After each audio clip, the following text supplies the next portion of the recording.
Sneg je padavina v trdnem agregatnem stanju. Snežinka nastane v oblaku, takrat ko je temperatura pod 0 stopinj Celzija in se voda v oblaku spremeni v ledeni kristal.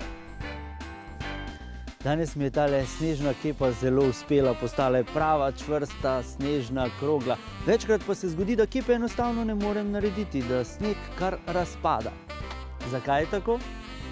Da bi raziskal skrivnosti dobre snežne kepe, sem odgovor poiskal pri strokovnjaku za fiziko v hiši eksperimentov. Gospod Zlikar, prvo vprašanje je od temperature odvisno, kako dobro kepo bomo naredili? Je in ni. Od snega bolj malo. Sneg ima večinoma negativne temperature, se pravi pod lediščem, zato ker sneg je v bistvu led, pozitivno led ne obstaja. Od zraka pa kar precej.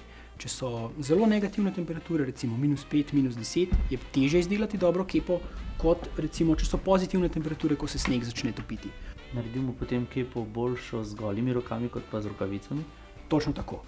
Kakovost kepe je zelo odvisna od vsebnosti vlage, se pravi vode. Ker s toplimi rokami primemo sneg, ga takoj malo stopimo, nastane malo vode, tako da tudi če je sneg zelo suh in zelo slab za kepe, z golimi rokami vedno lahko naredimo boljšo kepo kot z rokavi. Sedaj vem, ključ do rezultata je v količini vode, pa v temperaturi in v vrsti snega. Sedaj pa kepanje kliče.